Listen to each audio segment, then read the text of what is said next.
Today, our webinar is a previously live taped webinar with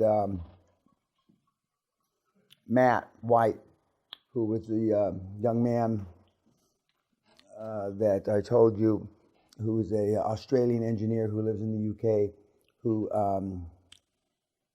had difficulty until he dumbed it down. And I don't know why that resonated with everybody, so we're playing it again. It's not live, but he's the guy that had the hair down to here, down to below his butt, and got a, we showed pictures of his haircut, and he currently lives down south in England, and he's doing a roll-up of several companies at once, which is not the recommended format from my perspective, because it's much harder. But this is also a guy that had done QLA before he came to the seminar. He had done it through, like I say, 99.9%. And he had been successful initiating the QLA program, but then he wanted to come back to the seminar and do it with me and the live mentor program for a year. Now it's interesting that he decided to come back to the seminar after he had already been successful. In fact, he's come back. He's come to 2 seminars, and I'm not sure if partially it's a default, and partially he's an engineer, so perhaps it's he went into default easier. But he is a systematized son of a bitch. He's the one that came up with the clickers. So he understands the process. Now his deals are 1 to 5 million pound deals, and he wanted to initially do 4 or 5 or 6 at once so he could have some leverage. Now, as not I predicted or not as I wished on him, but at least 2 of the 6 or 7 fell out for whatever reason. Didn't make any difference. And again, I recommend it for the kids that are on YouTube, 1 at a time. There's an old story, I don't know if it's Texas, Alabama, Kentucky, or whoever, about 2 bulls up on the hill looking down at a field of cows. And some of the stories say there's hundreds of them, some of the stories there's dozens of them, but the bottom line is a few of them. So the young bull says, let's run down there and fuck us one. And the old bull kind of trots along and says, no, let's walk down there and fuck them all. And so I'm of the fuck them all, 1 at a time though, 1 at a time. And so now we have had kids successfully roll up 10, 12, 14. But those are in the minority. The norm isn't that. The norm is 1 at a time. 1 at a time. And so what happens is, I don't know if greed is the right word. You think, oh, well, I can get going faster if I can get my arms around all these. And but everything's got to go right. I mean, everything's got to be juxtaposed. The sun's got to be, just like the weather's been terrific, the sun's got to be out, this, that. The lawyers don't go on holiday, this, that, and the other thing. So many things have to happen that aren't normal.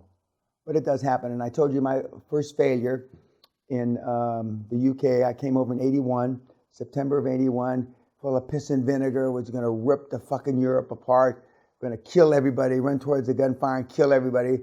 And I had a 13 company roll up that failed. And I wasn't worried about the embarrassment part and all that other crap. I was just worried about the £500,000, the 500,000 pounds that I ran up to lawyers like him that weren't interested in the fact the fucking thing failed. And my other 12 guys had the other companies. Actually, it was 9 because a couple guys had it more than one company.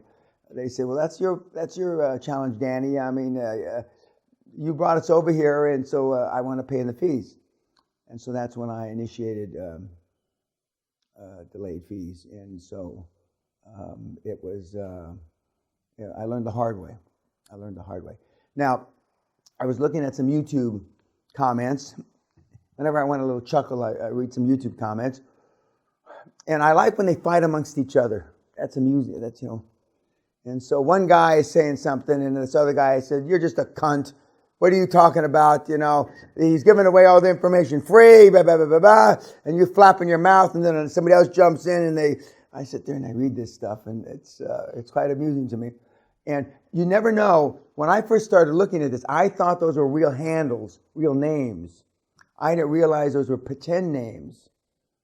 I thought that these were real people, like an email address. So then I'd hit on a couple to see who they are, and obviously it's not. It's something else. Because I said, these guys got real balls to talk that way. Fuck.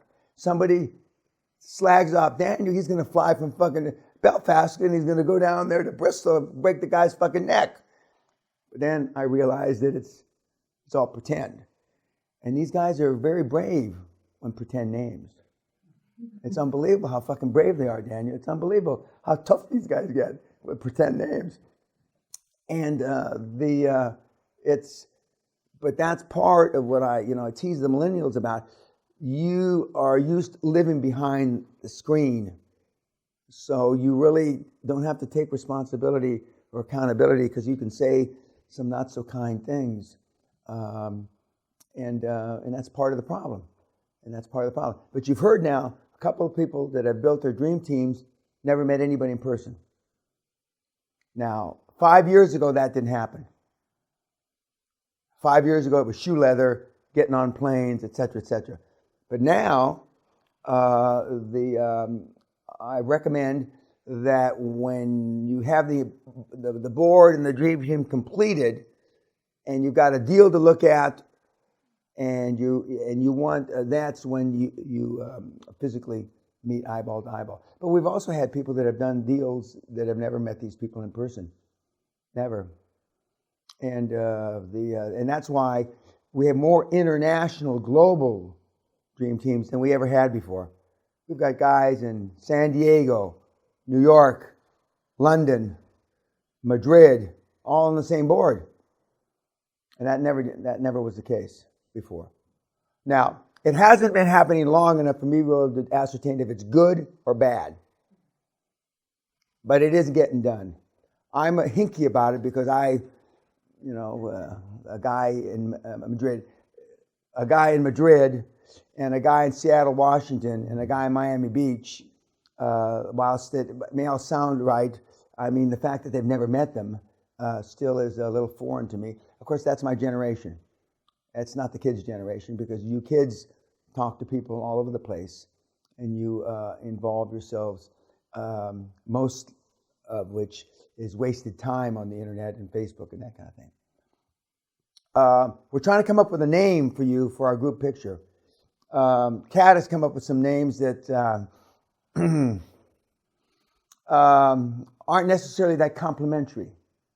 Because I told her to go back and get some names, and she has, so I haven't come up with it yet.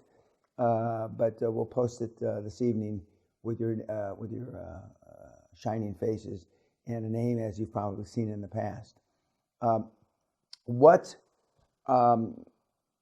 Any questions before we look at Matt?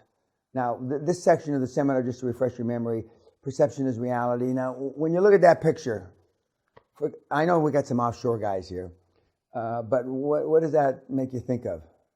Or what do you think? What's the first word that comes to mind? To me, roof. I know these are rough guys, Pardon?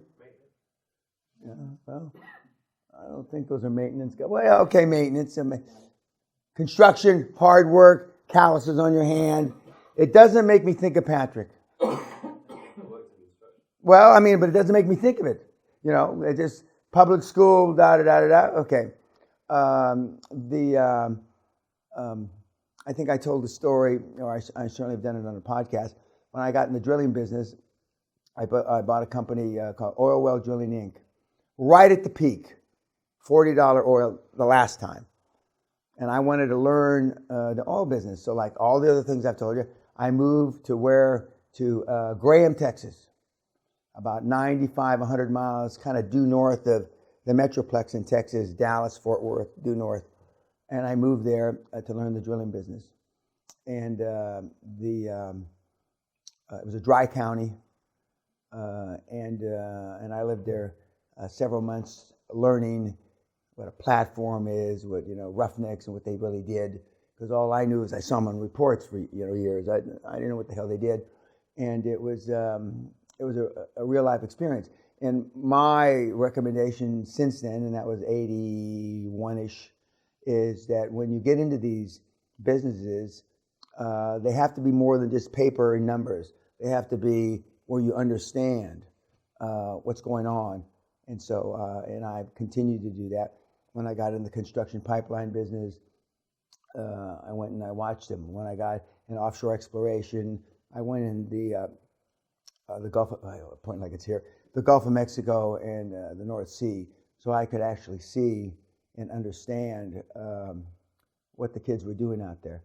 And that's two things. Number one, it gives you a better understanding of the acquisitions you're making.